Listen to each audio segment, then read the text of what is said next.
أعوذ بالله من الشيطان الرجيم. بسم الله الرحمن الرحيم. إن الحمد لله نحمده ونستعينه ونستغفره ونعوذ بالله من شرور أنفسنا وسيئات أعمالنا. من يهده الله فلا مضل له ومن يضلل فلا هادي له، وأشهد أن لا إله إلا الله وحده لا شريك له، وأشهد أن محمدا عبده ورسوله. يا أيها الذين آمنوا اتقوا الله حق تقاته ولا تموتن إلا وأنتم مسلمون. يا أيها الناس اتقوا ربكم الذي خلقكم من نفس واحدة وخلق منها زوجها وبث منهما رجالا كثيرا ونساء،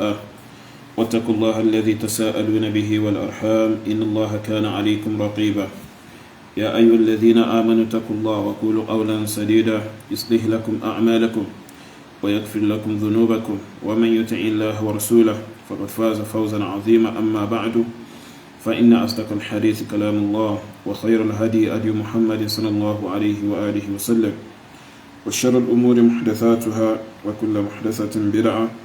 وكل بدعة ضلالة، وكل ضلالة في النار. أعاذني الله وإياكم منها وأدخلني وإياكم الجنة. وبعد، السلام عليكم ورحمة الله وبركاته.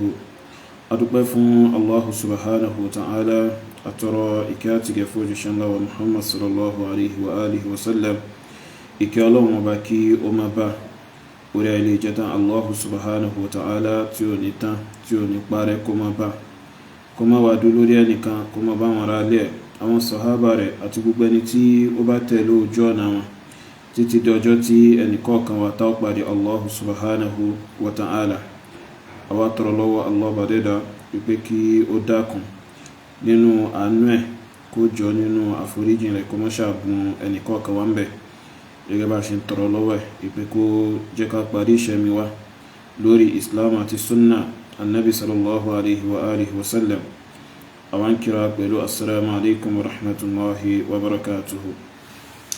na'am, inshallah al-azim, ní alẹ́ yìí pẹ̀lú àṣẹ Allah bá dẹ́dà ọ̀rọ̀ kan bẹ tí Jack Malu sọ so láìpẹ́ yìí náà ni ó sọ rá pé òní yìí náà ló ṣe póstẹ̀ sí orí péjì nípa pé ń sọ̀rọ̀ nípa ìwà annabi sallallahu alaihi wasallam. ó dẹ̀ sọ̀rọ̀ nípa bí annabi sallam ṣe ń bá àwọn èèyàn lò. so àmá nínú gbogbo àwọn nǹkan tí Jack Malu sọ ń bẹ̀, so nǹkan ọ̀kan ni mo fẹ́ fi fèsì fún. nǹkan ọ̀kan yún àwọn oríṣiríṣi nǹkan tó sọ ó lè padà bọ́ sí abẹ́ rẹ̀. so òun náà ni pé Jack Malu mú àyà kan wá nínú Qur'anul Karim. àyà tó mú wá nínú Qur'anul Karim yẹn àyà tó já sí wípé ẹni tó bá jẹ́ mùsùlùmí irú Jack Malu ni wọ́n máa ń fi àyà náà pè sínú Islam. so ní àyà tí Jack Malu kà látinú Qur'an yẹn, so ẹni tó bá ṣe kíni tó bá jẹ́ mùsùlùmí tó bá gbẹ́sìn Ọlọ́run bá dání tó bá fẹ́ pèyàn sínú Islam bí irú Jack Malu, àyà tí a sọ pé Jack Malu mú wáyìí ó wà nínú àwọn àyà tó já sí wípé èèyàn lè fi pé ẹni tí kìí ṣe mùsùlùmí, so bí Jack Malu èèyàn lè fi pé wọnú Islam. so a sì ṣẹ̀ṣẹ̀ máa sọ ipé kí àwọn èèyàn máa gba ìtànjẹ pẹ̀lú kéwú ẹnu oníbídíà kan tó bá rò pé báwọn lè pe kéwú lẹ́nu. alhamdulillah, so kìí ṣe pé ìpè kéwú wọn tó ń pe kéwú lẹ́nu náà ó fi bẹ́ẹ̀ dánmọ́rán lọ títí. so àmọ́ àwọn ẹni tí wọ́n tún dá nǹkan mọ̀ tó dá sí wípé àwọn ọmọ ibi tí ó rí kéwú dojúkọ, so wọ́n lè máa gba ìtànjẹ pẹ̀lú ohun tí irú àwọn Jack Malu bá ń ṣe kíni tí wọ́n bá ń ṣe yẹn. so kíka àyà tí Jack Malu ń ka àyà láti inú Qur'anul Karim kò sọ pé ó jẹ́ mùsùlùmí, kò sì tọ́ka sí pé èyí ni Jack Malu fi ń jẹ́ mùsùlùmí. so nítorí ó ti ṣe kíni ó ti kọlu àwọn orígun ẹ̀sìn tó tóbi tó rẹ̀ já sí pé èyàn ní kọlu rú rẹ̀ àyàfi kó ń tọ̀hún kó jẹ́ ọ̀tá Allah subhanahu wa ta'ala, bẹ́ẹ̀ dẹ̀ ni kó jẹ́ ọ̀tá ẹ̀sìn annabi sallallahu alaihi wa alihi wa sallam. so but pẹ̀lú àṣẹ Allah bá dẹ́dà á play ọ̀rọ̀ Jakmal ọ̀hún ká gbọ́. So aya tó mú wáyùn gẹ́gẹ́ bí mo ṣe sọ òun gangan náà ni ìdí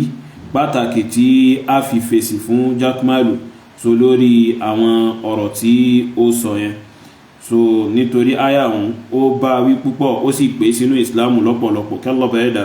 kó jẹ́ kí ó ṣàǹfààní fún àtòun àtàwọn ẹni tí wọ́n bá tún dàbí rẹ̀. tọ́ ẹ jẹ́ ká gbọ́ ohun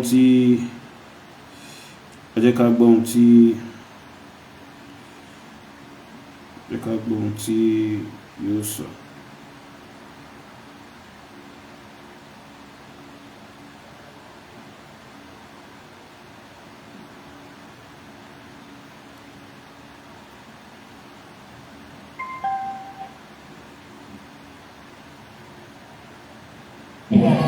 gbàdó fi kókójì ìsìlámù ti wọnú ayé rẹ̀ ìmánì ti wọnú ayé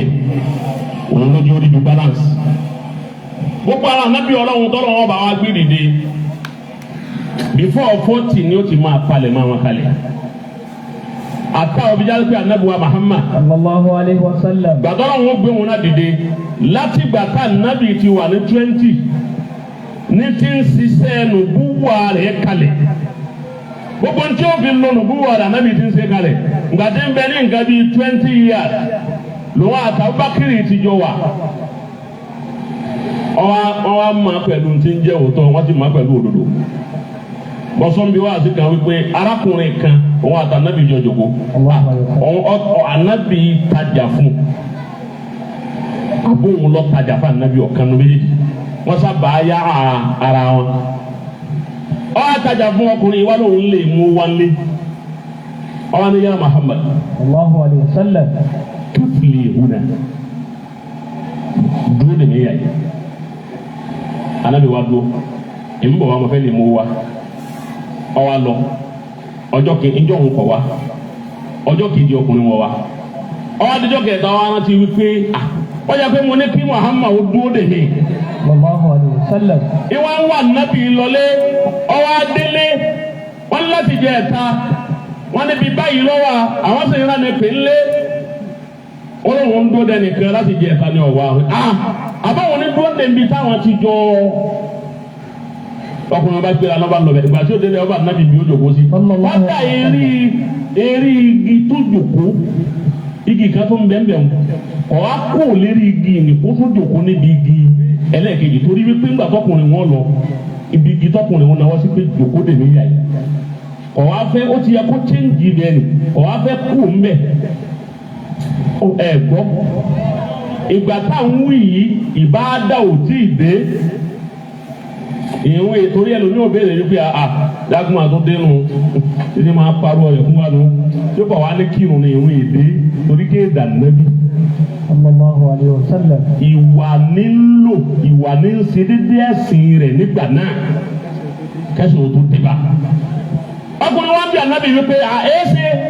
láti jẹ ẹ̀ta ọ̀wá kó mi ó ní ìsọ fún ọ́n gbà tó ń lọ wípé tí ń bá rí o èé máa lọ lé o báyìí tí mo bá sọ fún ọ ní ìbá ti máa lọ lé àmọ́ yẹn sọ fún ọ òun ló jẹ́ ń dúró bọ́sọ̀ ọjọ́ mẹ́wàá lọ́ba tó dé níbi ó ti bá mi tọ́ra déwọ̀n tí mo bọ́ ọ ti ní pé yín lóde ọ̀. inni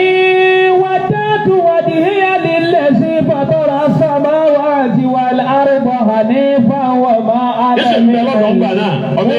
mushrikin. Naam, níbi tá a dé yìí àyà tí mo ń sọ̀rọ̀ ń pa a sì gbọ́ síwájú o àmọ́ kí nǹkan ọ̀ra tọ́ka sí ntí a fẹ́ lò gangan bí àyà tí a jáná sí Jakmalu so tí ó kà yìí níbi tí Jakmalu ti ń sọ̀rọ̀ ti ń sọ yìí ipe inni wajjahtu wajhiya lilladhi fatara as-samawati wal ard so àyà yìí àyà tí Allahu subhanahu wa ta'ala tí ó fi sọ̀rọ̀ nípa gbogbo ẹnikẹ́ni tí ó bá fi lè wà lórí ẹ̀sìn rẹ̀ lódodo bẹ́ẹ̀dẹ̀ ni ẹnikẹ́ni tí kò bá mú ẹbọ kún in tí ń ṣe lẹ́sìn fún Allahu subhanahu wa ta'ala òní àyà yìí ń sọ̀rọ̀ ń pa tọ́ Jakmalu wa ń lo àyà yìí níbi ààyè bí títí ń sọ̀rọ̀ nípa ìwà ànábì tó ń túmọ̀ sí wípé n tó mú tó fi ń lo àyà yìí níbi títí ń sọ̀rọ̀ nípa ìwà ànábì so ohun tí àyà yìí kó sínú gangan, ohun tí àyà yìí ń sọ fún wa gangan, òun la gbé síwájú nítorí pé òun ní stẹ́ẹ̀pù ohun tí Ànábì sallallahu fi jẹ́ ẹni tó níwájú nínú gbogbo ẹ̀dá Allahu subhanahu wa ta'ala. Nítorí Ànábì sallallahu lóòótọ́ Ànábì ni wọ́n ránṣẹ́, bẹ́ẹ̀ dẹ̀ ni so kó tó di pé Allah bá ẹ̀dá rán Jibrilu sí, kò tí ì sí òfin kan tó jẹ́ new tí Allah bá ẹ̀dá tó fẹ́ fún Ànábì pé kó fi ránṣẹ́ sí wa tí àwọn èèyàn ń lò lásìkò yẹn tó tayọ yí pé ìlànà tí Ànábì Ibrahim alayhi salam tó rìn, òun ni àwọn kọ̀ọ̀kan ni wọ́n wádìí rẹ̀ kó tó di pé Ànábì sallallahu ṣe kíni, kó tó di pé Ànábì sallallahu di Ànábì. So that is àwọn èèyàn wọ́n wádìí nípa ẹ̀sìn wo gangan ní ẹ̀sìn Ànábì Ibrahim tí ń ṣe ẹ̀sìn al-Hanafiya. So orí pa yẹn òun ni àdámà Ànábì sallallahu wá wà. So kìí ṣe pé bóyá kò sẹ́sìn tá Ànábì sallallahu ń ṣe. So orí ìlànà tí Ànábì Ibrahim alayhi salam tó gbé kalẹ̀, azin orí pa in tó kù nínú ìgbàgbọ́ tí Ànábì Ibrahim alayhi salam tí orí pa rẹ̀ wà tó sì ṣẹ́kù, òun ni Allah bá rẹ̀dà ló tọ́ Ànábì sallallahu lé lórí tí tó fi wá sọ òun náà di Ànábì, tí ó fi wá gbé òfin tuntun lé lọ́wọ́ láti já sí wípé kí àwọn òfin tó gba wájú kí èyí tó gbélé lọ́wọ́ kó yí àwọn nǹkan kọ̀ọ̀kan padà nínú rẹ̀. So àmọ́ ẹ jẹ́ ká ṣe kí ni ká gbọ́rọ̀ jákmàlù dé ọwọ́ sàlẹ̀. Ìdànàbí sallallahu alayhi wa sallam. Ìwà ní ṣe dédé ẹ̀sìn rẹ̀ nígbà náà kẹsàn ó tó débà. Ọkùnrin wa bí Ànábì wípé àẹ́sẹ̀ láti jẹ ẹ̀ta ọ̀wá kú mi. Ó ní sọ fún ńgbà tó ń lọ wípé tí ń bá rí o, èyí máa lọlé o. Báyìí tí mo bá sọ fún ní ìbá ti máa lọlé, àmọ́ yẹn sọ fún òun ló jẹ́ ń dó bọ́sọ̀ ọjọ́ mẹ́wàá lọ́ba tó dé níbi ó ti bá mi tọ́ra déwọ̀n tí mo bọ́ ọtí ni pé yín gbòdì ọ̀. Inni wajjahtu wajhiya lillazi fatara as-samawati wal arda hanifan wa ma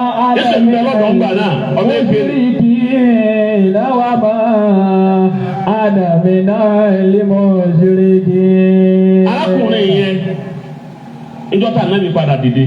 Allahu alayhi wa sallam tí wọ́n sọ fún àwọn èèyàn pé Ọlọ́run lọ́rọ̀ àwọn táwọn èèyàn ń gbé rọ́ ni ọkùnrin wà náà àwọn tọ́jà lè fi àkùnrin parọ́ ò kì í parọ́ torí jọ́ tí mo ní ó dúró dè mí bí ọjọ́ mẹ́ta kókó ọmọ ẹ̀ ọwọ́ àná tó wọn náà fi di mùsùlùmí. Allahu alayhi wa sallam. Gbogbo nǹkan tó fi pe àwọn èèyàn ni mo fi sọ wípé kò sẹ́ni tá Ànábì fi ẹ̀sìn pè tó fi ó kọ gbólóhùn ìsìláàmù tó fi pè wọlé ìwà rẹ̀ ló fi pé ó ń kálukú wọnú Islam. Tòótọ́ yìí. Ó lé ẹ̀ńtó. Tọ́ ibi báyìí láwọ̀kọ́ dóná níbi ọ̀rọ̀ Jakmal ipe kò sí ẹnìkan tí Ànábì sàlámù tó pè pẹ̀lú orúkọ ìsìláàmù ipe kí wọ́n gba ìsìláàmù ipe ìwà rẹ̀ ló fi pè wọ́n wọlé aláìmọ̀kan ní ọ́. Àti sọ pé má dá sọ́rọ̀ àwa mùsùlùmí fi ẹ̀sìn ìsìláàmù lẹ̀ lọ́rùn fún ẹ̀sìn fi ìsìláàmù lọ́rùn lẹ́nà ẹ̀ ń Jakmalu àsìkò ń bọ̀ tó yá sí pé àbẹ̀ Ọlọ́run ọba lé ọ lórí fa ipe kí Allah bá ẹ̀dà kó pa ẹrẹ́ wallahi alazim tó bá fi ẹ̀sìn mùsùlùmí lọ́rùn lẹ̀. So ìlànà kèfèrí tó ń rìn ó sọ pé in tó ń rìn tó fi parí ìṣẹ̀mí rẹ̀ nù tọ̀ máa ṣe ká Allah bá ẹ̀dà bọ̀ falbarka sí wá fi ẹ̀sìn mùsùlùmí lẹ̀. Annabi sallallahu alaihi wasallam ó pe àwọn èèyàn torí ìsìláàmù gangan ló wá fi pèpè. So ìsìláàmù gangan la Nabi wá pèpè, ìsìláàmù yẹn gangan ló wá fi pè àwọn èèyàn. Àmọ́ ìsìláàmù yẹn ló tọ́ka Ànábì sí ìwà tó fi ń lóore jù. So aláìmọ̀kan ó sọ pé Ànábì kò sẹ́nìkan tó fowókọ ìsìláàmù pé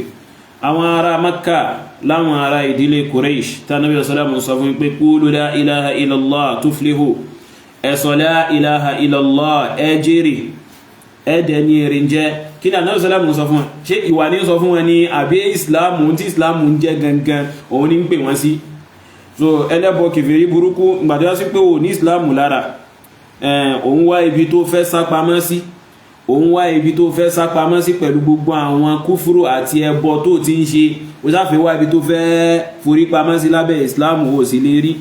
So fún délé rẹ̀ Jakmal Ànábì sàlámù ẹ̀sìn ló fi pé àwọn èèyàn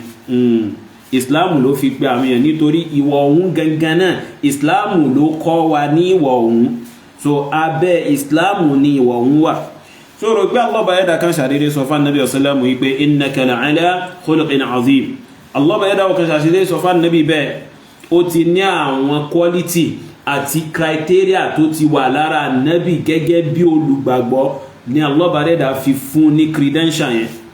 So nínú rẹ̀ òun náà ni ohun tí wọ́n jákúmálù àti ajánásì rẹ̀ tẹ́ kàjáde nínú ayal Qur'an tí Allah bá yẹ́dá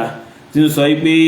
inni wajjahtu wajhiya lilladhi fatara as-samawati wal arda hanifan wa ma ana minal mushrikin. Sórí àyà yìí tí Allah bá dẹ́dà tó sọ kalẹ̀ fún Ànábì pé ká Ànábì sallallahu sọ yìí, wallahi kálá Ànábì ò bá mú lò, kálá Ànábì ò bá tẹ̀lé, kálá Ànábì ò bá ṣe ohun tí Allah bá dẹ́dà tó ní kó ṣe nínú àyà yìí, Allah bá dẹ́dà ò ní ròyìn Ànábì pé oníwà dáadáa ni. So nítorí ìpínlẹ̀ gangan òun náà ni àyà tó ka yìí, òun ló kún ohun tí Ànábì sallallahu fi ní quality tó tóbi tó fi lè àtẹ́ni lẹ́fù yí pé wa innaka la'ala khuluqin azim. Kí wá ní ìtumọ̀ àyà tí wà tàjá náà sì rẹ̀ ń kà? Jẹ́ ká gbé yẹ̀wò. Ǹjẹ́ ó tiẹ̀ lè bọ́ sábẹ́ pé ó tiẹ̀ ní quality ipò fi níwà dáadáa? Káwọn tí àyà náà ń sọ. Allah bá yẹ́dà ń sọ fún Ànábì ipe kó sọ fún àwọn èèyàn ipe inni wajjahtu wajhiya lilladhi fatara as-samawati wal ard hanifa. Ipe tọ̀ ìrẹ Muhammad ma sọ fún àwọn èèyàn ipe inni wajjahtu wajhiya, mo dojú mi kọ ojú mi, mo da ojú mi kọ ẹni tó já sí wípé fatara as-samawati wal ard, ay òun ló dá sánmà méjèèje ó sì dá ilẹ̀ méjèèje. Hanifan, mo dojú kọ lẹ́ni tó jìnà sí gbogbo oníranran èyíkéyìí ẹbọ. Jákmálù gbọ́ ìtumọ̀ àyà ni ayatan taqra'uha wa lam tafhamha, àyà tó ń ká tó gbọ́yé, àyà tó ń ká tó mà tí ó wúlò fún tí ó ṣàǹfàní fún fa. So inni wajjahtu wajhiya lilladhi fatara as-samawati wal ard, mo dojú mi kọ ọba tó já sí wípé òun ló dá sánmà, òun ló pinlẹ̀ sánmà àti ilẹ̀. Hanifan, mo dojú kọ ay ma'ilan 'ani shirki ila al-iman, ma'ilan 'ani al-kufri ila al-islam. So lẹ́ni tó jìnà sí ẹbọ tó sákòndì ìṣẹbọ pẹ̀lú Allah bá dẹ́dà. So bẹ́ẹ̀ dẹ̀ ni lẹ́ni tó dojú kọ Allah subhanahu wa ta'ala, ìtumọ̀ hanifan nìyẹn. So nítorí Allah bá yẹ́dà bá sọ fún Qur'an al-Karim pé wa ma umiru illa liya'budullah mukhlisina lahu ad-din hunafa ay ma'ilina 'ani ash-shirk. So àwọn ẹni tí wọ́n ṣe kíni tí wọ́n sákò ń dẹ̀bọ̀ lọ síbi Islam, Allah bá dẹ́dà nìkan ni wọ́n fún ní ẹ̀sìn. Wa ma ana minal mushrikin, ìndẹ̀ sínú àwọn olùṣẹbọ pẹ̀lú Allah subhanahu wa ta'ala. Tọ́ jákmálù láàrin àwa àtiwọ́ nílẹ̀ Yorùbá àti lágbàáyé lónìí, àwa àti ẹjọ́ mọ̀ yí pé inú ẹbọ ló ti ń wẹ̀, ní àwa àti ẹjọ́ mọ̀ yí pé ó wà nínú ẹbọ, ó ń lúwẹ̀ nínú ẹbọ ni. So ó ń jẹun, ó ń mu, ó ń ṣẹ̀mí, ó ń wọṣọ, ó ń ṣe gbogbo ìṣẹ̀mí rẹ̀ nínú ìṣẹbọ pẹ̀lú Allah subhanahu wa ta'ala. So kí wá ní àǹfààní àyà tó wá mú wá tó fẹ́ fi máa sọ̀rọ̀ nípa ìwà Ànábì? Ìpínlẹ̀ ìwà Ànábì gangan náà ni àyà yìí. So ìpínlẹ̀ ìwà Ànábì gangan òun náà ni àyà yìí pé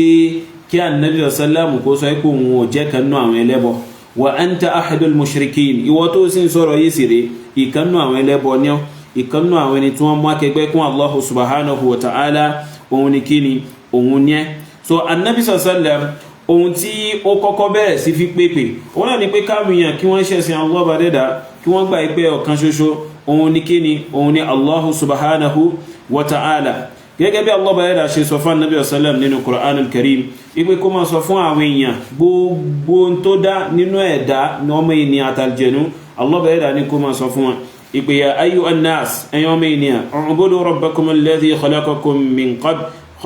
khalaqakum walladhina min qablikum, ẹ jọ́sìn fún Allah bá dẹ́dà tó já sí wípé òun ló dá yín, ó sì dá àwọn ẹni tí wọ́n gba wájú yín, la'allakum tattaqun, ẹ jọ́sìn fún òun nìkan, bóyá ẹ di olùpáyà rẹ̀ látara pé ẹ ń jọ́sìn fún òun nìkan, kẹ́ lè bá di ẹni tí ó máa bẹ̀rù rẹ̀ nítorí pé ẹ ń jọ́sìn fún òun nìkan. So ìfún Ọlọ́run ọba nìkan níjọ́sìn, ìfún Ọlọ́run ọba ní ohun tó tọ́ sí nínú ìjọ́sìn lóhun nìkan, ìmọ̀ ń ṣàlékún ìbẹ̀rù Ọlọ́run ọba nínú ọkàn àyà ẹ̀dá rẹ̀, so nínú ọkàn àyà àwọn ẹrú rẹ̀. So tó ìrẹ́jákmálù wáyé nìsìn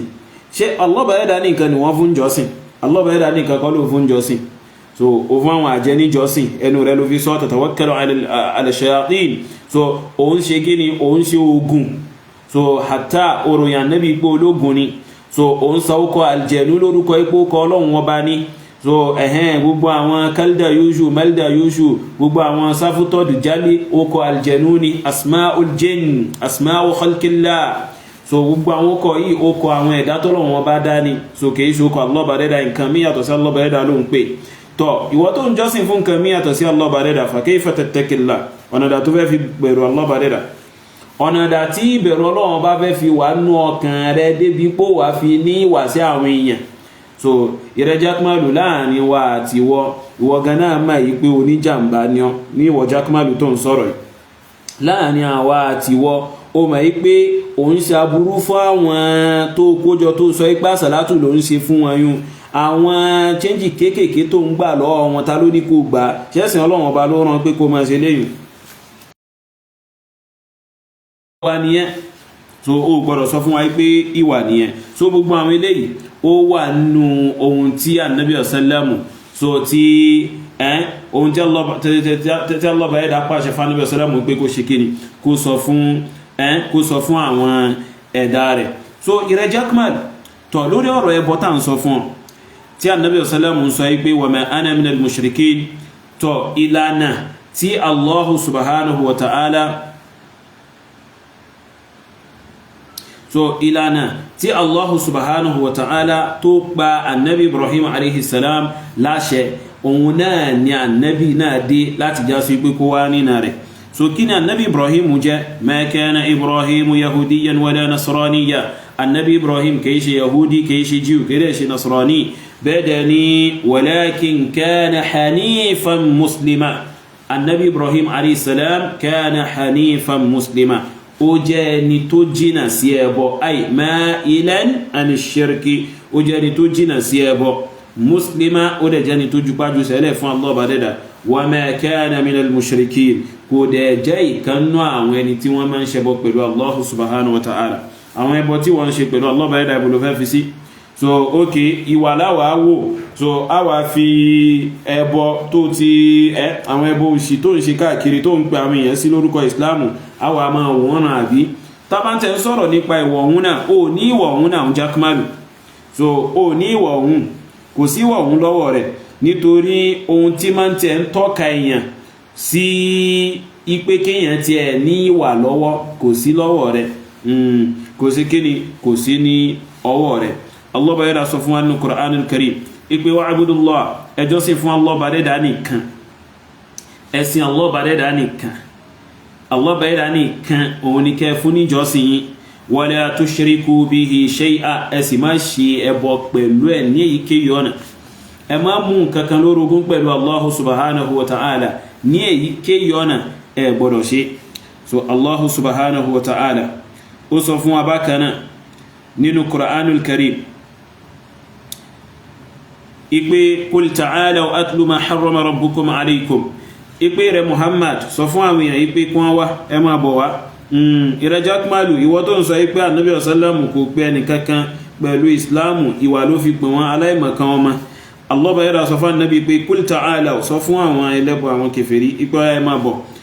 atlu ma harrama rabbukum alaykum mo fẹ́ ka ohun tí Ọlọ́run bá yín ṣe léèwọ̀ fún yín mo fẹ́ ka fún yín alla tushriku bi shay'a kẹ́ ẹ má ṣe ẹbọ pẹ̀lú ẹ̀ ní èyíkéyìí ọ̀nà ẹ má mú akẹgbẹ́ kún ní èyíkéyìí ọ̀nà ẹ má ṣe kí ni ẹ má mú akẹgbẹ́ kún léyìíkéyìí ọ̀nà ẹ má mú orogún fún Allah subhanahu wa ta'ala léyìíkéyìí ọ̀nà so bẹ́ẹ̀ dẹ̀ ni wa bil walidayni ihsana àwọn òbí yín ẹ ṣe dáadáa sí wọn tọ́ bákan náà Allah bá yẹ́dà sọ fún Ànábì ìwọ tó sọ ipá Ànábì ò pẹ nìkankan sínú ìsìláàmù pẹ̀lú ìsìláàmù ìwà ló fi pè wọ́n òpùrọ́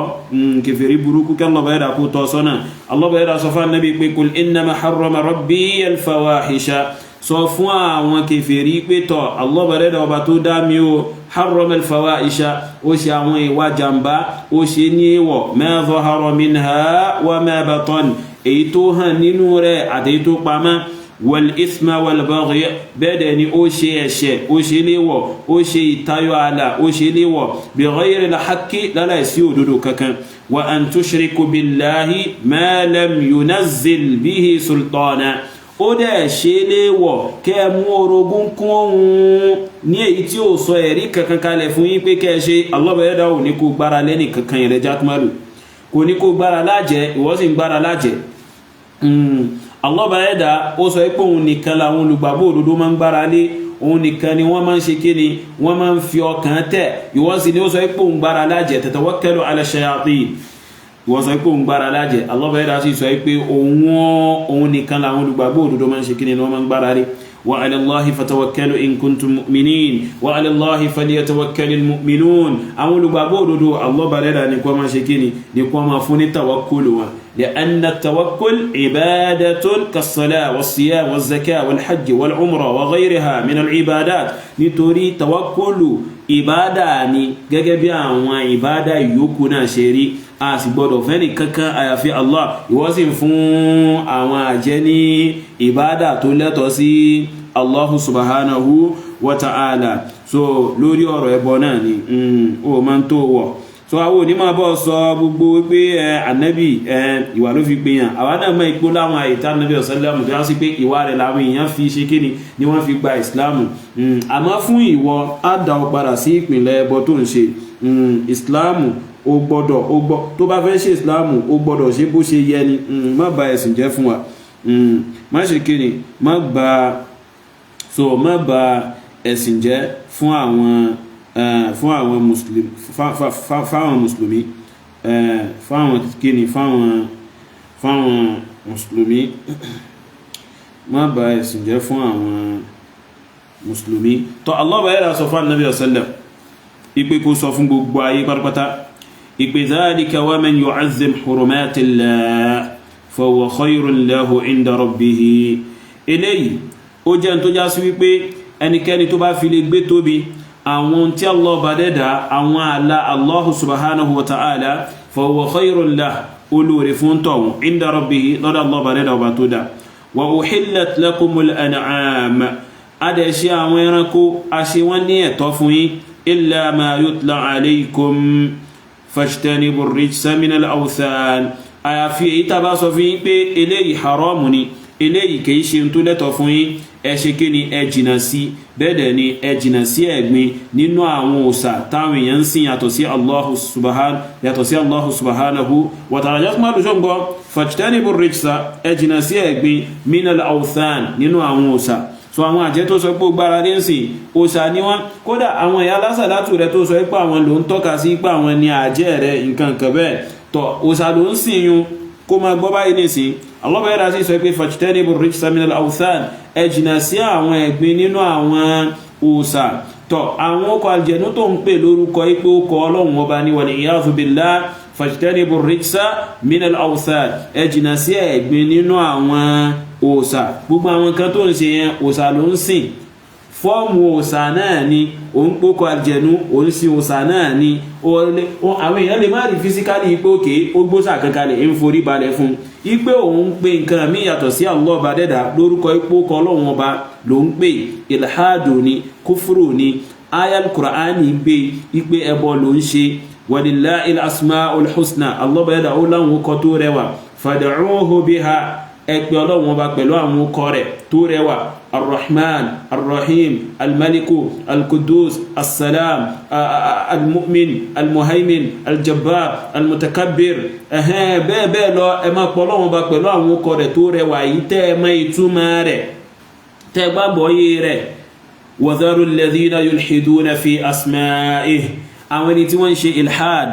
tí wọ́n ń ṣe kúfùrù tí wọ́n ń ṣe àìgbàgbọ́ sí orúkọ Ọlọ́run Ọba ẹ máa wò wọ́n tẹ́ bá sọ fún wọn tí wọ́n gbọ́ sayujzawna ma kanu ya'malun àsánwọ́n lẹ́sàn tí wọ́n ń ṣe yẹn so àwọn ọkọ̀ tó ń fún àwọn èèyàn púpọ̀ Ọlọ́run Ọba ní ọkọ̀ Ọlọ́run Ọba kọ́ nǹkan míì lẹ́ ń pè àtọ̀sí ọlọ́ba ẹ̀dá takfuruna billah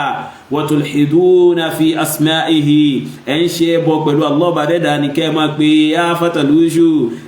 yá bákìtọ́ṣù gbogbo ẹ̀ kúfúrú lẹ́ ń ṣe takfuruna billah kèfèrí ló ń ṣe rẹ̀ Jakmalu so fajtanibu rijsa min al-awsan ẹ fi ẹ̀gbin lẹ̀ nínú àwọn kíni ẹ jìnà sí ẹ̀gbin nínú àwọn òsà wajtanibu qawla az-zur ẹ dẹ̀ jìnà sí ẹ dẹ̀ ṣe kíni ẹ dẹ̀ jìnà sí àwọn ọ̀rọ̀ èké kẹmá dédé tó Allah bá yẹ́dà wá sọ pé hunafa'a lillahi ghayra mushrikina bihi ẹ jìnà sí òsà ẹ jìnà sí àwọn ọ̀rọ̀ èké hunafa'a lillah lẹ́ẹ̀ni tí ó jìnà sí ìmọ̀ṣẹ́ bọ́ pẹ̀lú Allah bá dẹ́dà ní títorí tallahu subhanahu wa ta'ala ghayra mushrikina bihi ẹ jìnà sí àwọn à ń ṣe bọ́ amúrogún kún Allah bá dẹ́dà ní ẹni tí ó ní mú akẹgbẹ́ kún Allah subhanahu wa ta'ala Allah bá dẹ́dà sọ pé wa man yushrik billah ẹni bá fi lè ṣe bọ́ pẹ̀lú Allah bá dẹ́dà فكأنما خر من السماء ولا بيني تو يا سوي بي ó jábọ́ láti sánmà ó jábọ́ láti sánmà فتخطفه الطير أو تهوي به الريح في مكان سحيق so ó dà gẹ́gẹ́ bí ẹni tó jábọ́ láti sánmà tó yá sórí pé ẹyẹ ó wá ṣe kíni yóò wá fi ẹnu rẹ̀ gbé àbíkẹ́ atẹ́gùn yóò gbé lọ síbi àyè kan tó já sí wípé àyè tó burú jáì so fún délé ìrẹ jákmálù ẹbọ ló ń ṣe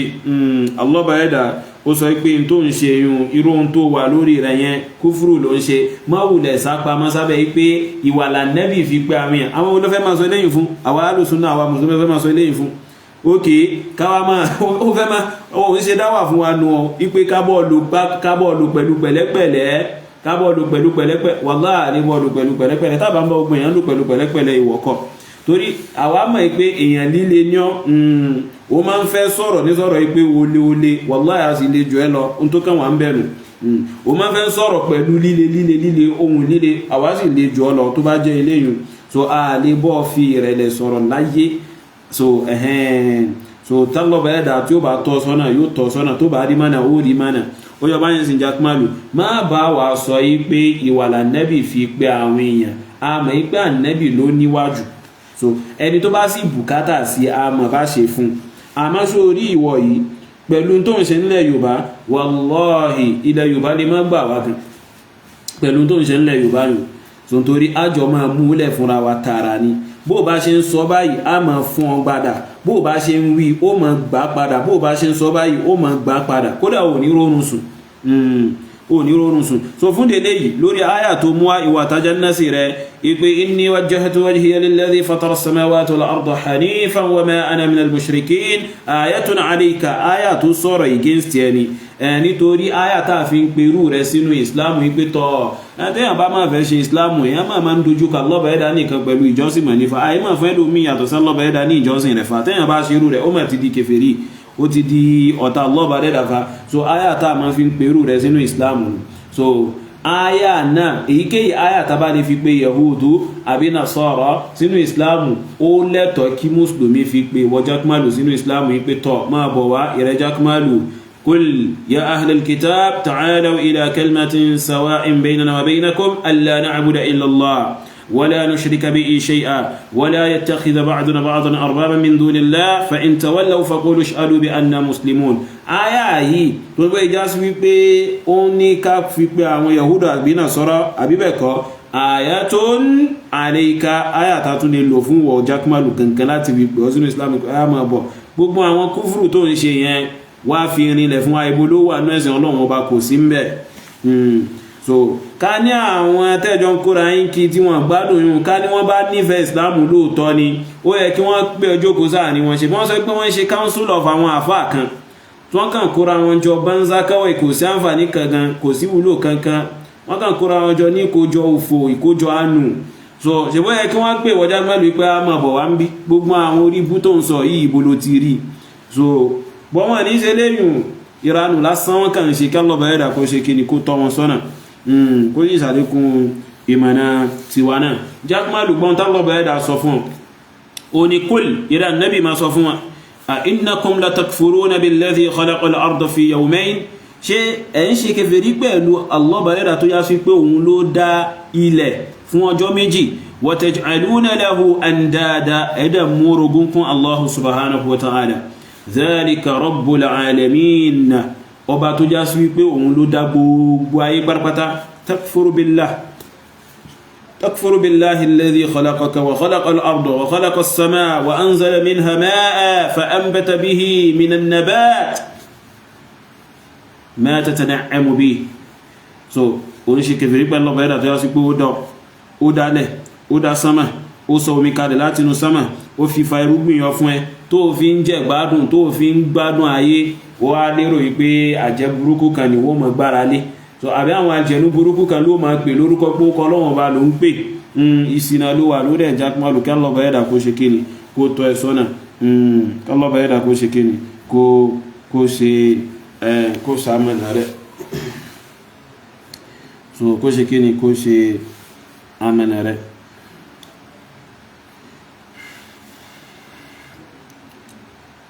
kálọ́bà ẹ̀dà kó ṣe àmìnà rẹ̀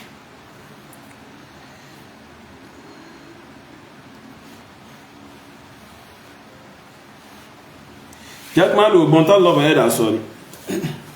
allọ́bà ẹ̀dà sọ fún wa ipé afahasiba alladhina kafaru ǹjẹ́ àwọn ẹni tí wọ́n ń ṣe kèfèrí ǹjẹ́ wọ́n ń rò ní an yattakhidhu ibadi min duni awliya ǹjẹ́ wọ́n ń rò yí pé àwọn ó mú àwọn ẹrú mi tí mo dá ní nǹkan ìjọsìn yàtọ̀ sí òun Allahu subhanahu wa ta'ala ǹjẹ́ wọ́n ń rò pé àwọn ó ṣe bẹ́ẹ̀ Allah bẹ̀rẹ̀ sọ pé inna a'tadna jahannama lil kafirina nuzula Allah bẹ̀rẹ̀ sọ pé òun ti pèsè jahannama kalẹ̀ fún àwọn kèfèrí kó máa jẹ́ ibùdé sí wọn subhanallah allahumma ajirna minan nar allahumma adkhilna aljanna ila Allah bẹ̀rẹ̀ sọ wa kó bí nafa fi wasa aljanna fi wá lọ́mọ aljanna so Allah bẹ̀rẹ̀ sọ pé òun ti pèsè iná jahannama òun ti pèsè kalẹ̀ fún àwọn kèfèrí kó máa jẹ́ ibùdé sí wọn o ma bí ẹni tó gbé Nàìjíríà ń sin tó sọ pé òun fẹ́ lọ sí Amẹ́ríkà yóò níbi tó òun ti fẹ́ dé sí àbí kadhalika bẹ́ẹ̀ náà ni Allah bá rẹ́dà ṣe kí ni bẹ́ẹ̀ náà ló ṣe pèsè ibùdé sí fún àwọn kèfèrí núná bẹ́ẹ̀ náà ló ṣe pèsè ibùdé sí fún àwọn kèfèrí núná so a ní sọ pọ́ ma náà ní ọ̀wọ́ jákúmàlò àmọ́ òun ni ojú ọ̀nà àwọn ará alé náà kí Allah bá rẹ́dà kó tọ́ sọ́nà torí wò tí kú sórí ẹ̀ tọ́ Allah bá yẹ́dà sọ fún Nabi pé kúl ìrà Nabi ma sọ fún wa ipé al-nunabbi'ukum bil akhsarina a'mala ká fún yín ní rò nípa àwọn ẹni tó já sí wípé àwọn ni wọ́n pò òfò iṣẹ́ wọn jù òfò máa ṣe wọ́n bí iṣẹ́ tí wọ́n máa ṣe fa alladhina dalla sa'yuhum fil hayati dunya àwọn ẹni tó já sí wípé ìgbìyànjú wọn lórílẹ̀ ayé ó ṣòfò ó nù kò sí wúlò kankan bẹ́ẹ̀ wa hum yahsabuna annahum yuhsinuna sun'a wọ́n dẹ̀ ń rò yí pé àwọn ṣe kí ni àwọn ní iṣẹ́ dáadáa tí wọ́n ti ṣe Allah bá sọ pé ulaika alladhina kafaru àwọn ẹni tá ń sọ yẹn àwọn làwọn ẹni tí wọ́n ṣe kèfèrí bí ayati rabbihim wọ́n ṣe kèfèrí pẹ̀lú ọ̀rọ̀ Allah bá dẹ́dà wọn kam min ayatin kafarta biha ya Jakmal mélòó ayà tí wọ́n Jakmal lù ṣe kí ni tó ṣe kúfúrò nípa mélòó wa liqa'ihi bẹ́ẹ̀dẹ̀ ni wọ́n ṣe kèfèrí pẹ̀lú ìpàdé Allah bá dẹ́dà fahabitat a'maluhum àwọn iṣẹ́ wọn tí wọ́n ṣe tó jẹ́ṣẹ́ dáadáa ó bá bàjẹ́ mọ́ wọn lọ́wọ́ so fala nuqimu lahum yawmal qiyamati wazna a ní gbé dìde fún wọn níjọ́ gbéra kìyàmà òṣùwọ̀n iṣẹ́ dáadáa kankan nítorí pé ìpínlẹ̀ wọn ò dá ìpínlẹ̀ wọn ṣe kí ni ìpínlẹ̀ wọn ò dá nípa pé kèfèrí ni wọ́n ẹlẹ́bọ ni wọ́n so dhalika jazaohum jahannam Allah bẹ̀rẹ̀ sọ pé tọ́ ẹ̀san tí ó jẹ́ ẹ̀san wọn òun ni jahannam jọ́ gbéra kìyàmà bima kafaru nítorí kèfèrí tí wọ́n ṣe pẹ̀lú Allah bá ẹ̀dà wattakhadhu ayati wa rusuli huzwa wọ́n dẹ̀ mú ọ̀rọ̀ wọn Allah bá ẹ̀dà àtàwọn òjíṣẹ́ rẹ̀ wọ́n mú wọn ní ohun ìfi ṣe àwàdà so àìmọye ọ̀rọ̀ Ànábì tó ti fi ṣe ẹ̀yẹ àìmọye ọ̀rọ̀ Allah bá ẹ̀dà tó ti fi ṣe ẹ̀yẹ àìmọye ọ̀rọ̀ àwọn sàhábà Ànábì tó ti fi ṣe ẹ̀yẹ so gbogbo ara ìwọ Jakmalu náà ló wà kí Allah bá ẹ̀dà kó ṣe kíni kó ṣe àmànà rẹ̀ so fún délé yìí Jakmalu so gbogbo mùsùlùmí ayé náà ló máa pé kò sínú ẹ̀dá tálọ́bà dáadáa so tó ní ìwà bí Ànábì sallallahu alaihi wasallam gbogbo mùsùlùmí ayé ló máa bẹ́ gbogbo mùsùlùmí ayé ló máa ilé ìpé kò sí ẹni náà tó ní ìwà bí Ànábì sallallahu alaihi wasallam gbogbo aláma gbogbo mùsùlùmí ayé ló máa àmọ́ sórí ìwọ ń tiwọ má tanra rẹ̀ ó sínú al-umma nabi tó gbọ́rọ̀ sá nabi lẹ́nu ó lè wà nú al-umma nabi gbogbogbò bí Yahudi ṣe wà ń bẹ bí Nasara ṣe wà ń bẹ bí Majusi ṣe wà ń bẹ bí àwọn Hindus ṣe wà ń bẹ bí àwọn Zoroastrian ṣe wà ń bẹ bí àwọn Confucianism ṣe wà ń bẹ so ó lè wà nú àwọn ummatu da'wa àmá nínú ummatul ijaba ìwọ Jakmalu ò sí ń bẹ so ummatul ijaba àwọn umma nabi tí wọ́n gbọ́rọ̀ sí lẹ́nu tí wọ́n sì tẹ̀lé ọ̀rọ̀ rẹ̀ so ó sì ń bẹ àmá rubbama takunu min ummatihi ad-da'awiyya ó lè wà nú àwọn ummatu da'wa gẹ́gẹ́ bí Yahudi ṣe wà ń bẹ gẹ́gẹ́ bí Nasara ṣe wà ń bẹ tí àwọn ẹlẹ́bọ yòókù bí tẹ́ báyìí sí tí wọ́n wà ń bẹ so àmọ́ pé kó máa sọ pé ẹ̀yin ọmọ lẹ́yìn Ànábì òun ṣe mistake ò sí ń bẹ nítorí ohun tó jẹ́ ìpínlẹ̀ tánàbí ọ̀sánlámù gbé dání gangan lẹ́sìn òun náà ni áyà tí wà tí ọmọlẹ́yìn rẹ̀ ń ká ipé inni wajjahtu wajhiya lilladhi fatara as-samawati wal arda hanifan wa ma ana minal mushrikin so áyà yìí sì rẹ̀ kò sí àǹfààní kankan bẹ́ẹ̀ fún ọ nítorí pé gbogbo gbà ló ń ṣe kèfèrí pẹ̀lú Allah subhanahu wa ta'ala so àtọ̀rọ̀lọ́wọ́ Allah bàyẹ̀ dà kúdà kò sàmànà rẹ̀ kó tún àlámàrí rẹ̀ ṣe kó sì tún àwa náà ṣe so kí Allah bá yẹ́dà kó dákun kó má jẹ́ kó bá báyìí kú please go and work ṣé wọ́n ti rí ibi téèyàn ti ń ṣiṣẹ́ lóru ṣé wọ́n yí sinmi ní ìlú tí yín ni wọ́n yí sinmi ní ìlú tí yín ni àbí kí lọ máa fi òru fọ́gi please go and work kí lọ máa forú fọ́gì ní àbí àwọn aláìfẹ́ kan ṣe òdodo lè lára wọn kí ọlọ́bàá ẹ̀dà kó ṣe kí ni kó tọ́ yín sọ́nà àwọn onígbàgbà tá fẹ́ gbà lọ yẹn tó tayọ wípé kẹ́ ṣe kí ni kẹ́ tẹ̀lé ìlànà ọlọ́bàá ẹ̀dà kó ṣe yẹ lọ kí ọlọ́bàá ẹ̀dà kó ṣe rọrùn fún yín kó yìí ṣe rọrùn fún àwa náà so fún délé ìrẹ Jakmal èyí tá a ní láti wá sọ fún lálẹ́ yìí nù ipe tọ́ àyà tó kà yẹn àyà tó máa dùn nífa ká ló bá jáde lẹ́nu mùsùlùmí àyà tó máa dání inni wajjahtu wajhiya lilladhi fatara as-samawati wal arda hanifan wa ma ana minal mushrikin subhanallah àyà tó dùn ní gbogbo al-Qur'ani ló dùn àmá àyà tálọ́bà ẹ̀dà bá fi sọ̀rọ̀ nípa ipẹ́ ẹ má ṣẹbọ ìmá ń dùn mọ́ mùsùlùmí ní tí mùsùlùmí bá ń gbọ́ nítorí èyàn ó sì lọ́pọlọ lórí kórì rẹ̀ pé kó wájá sí pé ọ̀lọ́ máa sin nǹkan mí yàtọ̀ sọ́ba tó dá gbogbo nǹkan pátápátá so psychologically ń tọ́ òun kò wà ókè kálọ́bà ẹ̀dà kó ṣàlù so inshallah láti ìbàlá parí lè ṣàtọ́lọ́bà ẹ̀dà kó má ṣáà fi ṣe sábàbí ìmọ̀nà fún gbẹni tó bá gbọ́ èyí tábá sọ tó bá dá àtọ̀dọ̀lọ́bà ẹ̀dà ní alọ́bà ẹ̀dà ló tọ́ wa sọ́nà tàfírí sọ èyí tábá sọ tó bá kú káàtó abáṣà ìṣẹ́ ń bẹ̀ láti inú ìfẹ́ náà ara wa bẹ́ẹ̀ dẹ̀ ni iṣẹ́ ọwọ́ ṣètọ́n kálọ́bà ẹ̀dà kó ṣàmójú kó fẹ́ ní kọ̀ọ̀kan فسبحانك اللهم وبحمدك أشهد أن لا إله إلا أنت أستغفرك وأتوب إليك والسلام عليكم ورحمة الله وبركاته